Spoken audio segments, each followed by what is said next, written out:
So we're going to talk about delegation today. There's a right way and there's a wrong way. I was always told, and you've probably heard this too, if you're going to have it done right, I might as well do it right myself. There's a way that we can avoid that mentality and have things done right. Some of you are doing delegation and you're doing a great job. Some of you are doing delegation and you're doing a horrible job. Let's just be honest. Your team probably resents you because it seems like they're just getting the menial task. You're either exploiting things that they've already done that you know they'll do okay or do right, or you're playing on somebody's ability to do essentially what you should be doing. Let's be honest with ourselves. It's hard. Delegation is something that we are not, as leaders, we are not prone to do for all tasks. We want to feel like that we need to be involved and have our hands dirty. We want to feel like sometimes that being in the middle of it and doing our part is what draws our team together. And for some projects and some elements, that's so true.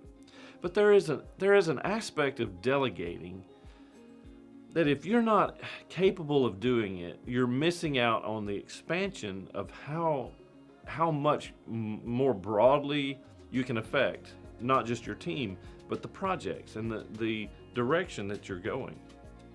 See, good leaders have good followers, and good followers with good leaders want to do to make the leader's job even easier, to push them a little higher. See, that is where a lot of us began, isn't it? We began as followers with really good leaders. We weren't good followers, but they made us good followers because they saw the leadership within us and they delegated into us. They delegated tasks that they knew that we would accomplish, and there would be a sense of accomplishment not just for us, but there would be a sense of accomplishment as they grew in their leadership as well. I've asked several different leaders through the course of the last several weeks, what is it that would be helpful for you to understand or to be able to grow in?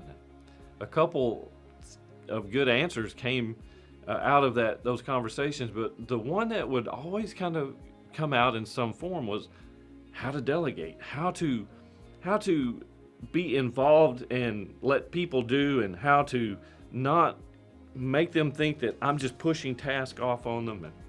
And then one person actually said, I just do the thing and expect that people would follow that. My dad and I have had some time to spend together over the last week. My mom had surgery, so we've been together and we've had conversations, and a lot of them have been conversations that we've had through the course of time. Things that he's told me before, but he's feeling this stress of being there with mom and passing along these little tidbits that are just nuggets of information that I know he's wanted to tell me. And one of them that he taught me a long time ago, and he tells me on multiple times and occasions. He said, I was taught in seminary how to do some things. He said, but my mentor, the guy that really spoke into my life, he told me something that has always stood with me. That was 60 years ago. He said, Tim, if you want people to like you, there are two things. Do something for them, but let them do something for you. Now, that's not just in leadership. That's across the board in relationships and in friendships. But really, that's an essence of leadership. Is you're doing. People are seeing you do. You're doing for your team. You're really out there. You're involved. You are showing them. You're giving to them. You are patting them on the back and giving them accomplishment, encouragement. But you're also giving them leadership opportunities.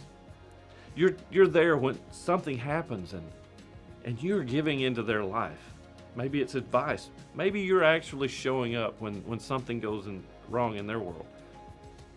But then when they offer to you as well, don't shun that. Don't push it away. Don't back away from it. Let them do to you. Because, see, when we delegate, we are allowing people to do.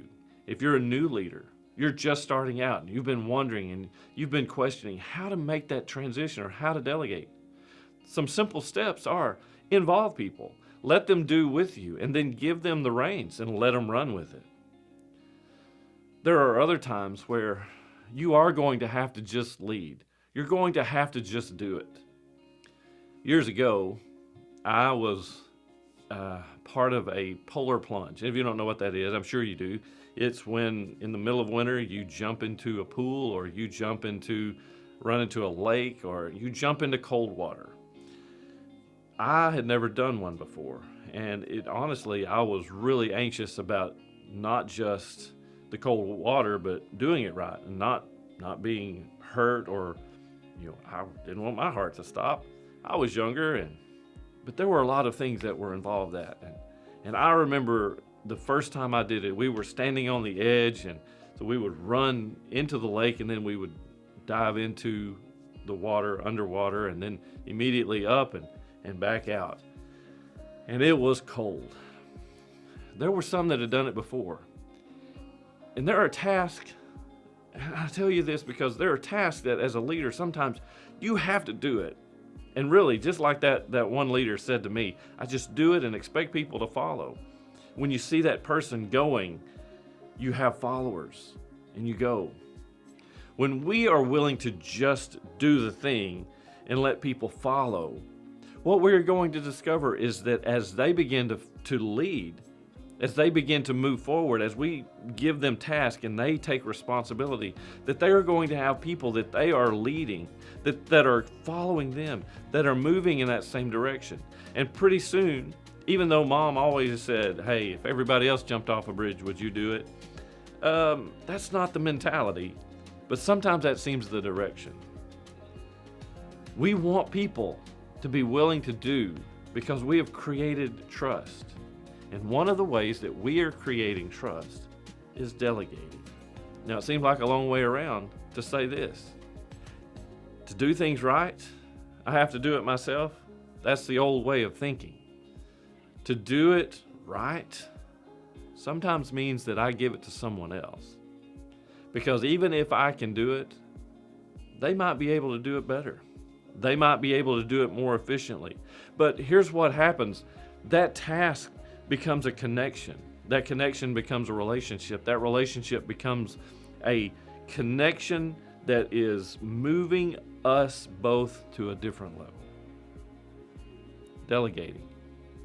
This week, I want you to do something. I want you to delegate. I want you to delegate some simple tasks. And I want you to watch, because you'll be able to see what kind of followers and what kind of leader by the way that they respond. What do I mean? This. If you are one of those leaders who has been doing everything and your people are hungry to help, they will jump on the opportunity to take responsibilities.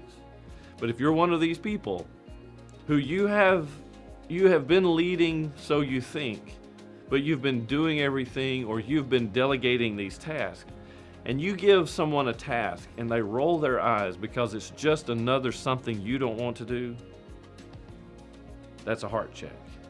That's a leadership check. So let's see what kind of leader you are.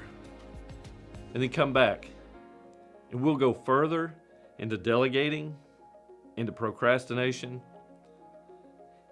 into being a leader. That when people are truly pushing, truly wanting, truly leading a team of followers, of potential leaders, you'll see how that task and that opportunity will reveal so much more than we ever thought.